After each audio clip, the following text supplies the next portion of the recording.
മസനഗുഡി വഴി ഊട്ടി അത് വല്ലാത്തൊരു എക്സ്പീരിയൻസ് ആണ്. ചില ആളുകൾക്ക് അങ്ങനെ പ്രത്യേകിച്ച് ഡെസ്റ്റിനേഷനോ പ്ലാനോ ഗൈഡോ ഒന്നും ഇല്ലാത്തതിന് മുന്നോട്ട് പോകുമ്പോൾ കാണുന്നതെല്ലാം ആസ്വദിക്കുക.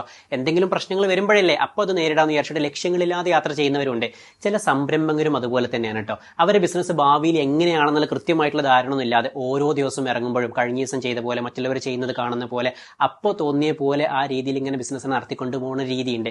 വ്യക്തിപരമായിട്ട് എനിക്ക് ഒരുപാട് അനുഭവങ്ങളിലാണ്. പല പ്രൊജക്റ്റിലും പല ആളുകളോടും ഇത് എങ്ങനെ ഓട്ടോമേറ്റ് ചെയ്യണം, എന്താണ് ചെയ്യണത്, എന്തിനു വേണ്ടിയിട്ടാണ് അത് ചെയ്യേണ്ടത് എന്ന് ചോദിച്ചു കഴിഞ്ഞാൽ കൃത്യമായിട്ടുള്ള ധാരണ അവർക്കില്ല. എന്നാൽ നമ്മുടെ ബിസിനസ്സിനകത്ത് ഒരു 10-15 വർഷം കഴിഞ്ഞാൽ നമ്മുടെ ബിസിനസ് ഇങ്ങനെ ആയിരിക്കണം എന്നുള്ള ഒരു ലോങ് ടൈം ഒബ്ജക്റ്റീവും ഒരു 6 മാസം 1 വർഷം കഴിഞ്ഞ് നമ്മുടെ ബിസിനസ്സിനകത്ത് ഇങ്ങനെ ഒരു മാറ്റം സംഭവിപ്പിക്കും എന്നുള്ള ഒരു ഷോർട്ട് ടൈം ഒബ്ജക്റ്റീവ് നമുക്ക് ഉണ്ടെന്നുണ്ടെങ്കിൽ ഓരോ ദിവസം മുന്നോട്ട് പോകുന്ന സമയത്തും നമുക്ക് ഇനി എന്തൊക്കെ ജോലികളൂടെ ചെയ്യണം, എന്തൊക്കെ കാര്യം ടെക്നോളജി ഉപയോഗിക്കണം, എന്തൊക്കെ കാര്യങ്ങൾ ഓട്ടോമേറ്റ് ചെയ്യണം, എന്തൊക്കെ സ്കില്ലുള്ള ആളുകൾ നമ്മളെ കൂടെ ഉണ്ടാവണം, ഏതൊക്കെ രീതിയിൽ ഇൻവെസ്റ്റ്മെന്റ് ചെയ്യണം, ഏതൊക്കെ രീതിയിൽ അഡ്വർടൈസ്മെന്റ് സ്ട്രാറ്റജികൾ ഉപയോഗിക്കണം, നമ്മുടെ പ്രൊഡക്റ്റിനകത്ത് എന്ത് ചേഞ്ചസ് വരുത്തണം, ഇങ്ങനെയുള്ള കാര്യങ്ങൾക്ക് കൃത്യമായിട്ടൊരു തീരുമാനം എടുക്കാൻ വേണ്ടി പറ്റും. അങ്ങനെയാണെന്നുണ്ടെങ്കിൽ കൃത്യസമയത്ത് വളരെ സക്സസ് ആയിട്ട് നിങ്ങൾക്ക് ഊട്ടിയിലെത്താൻ വേണ്ടി പറ്റും. See you the next video.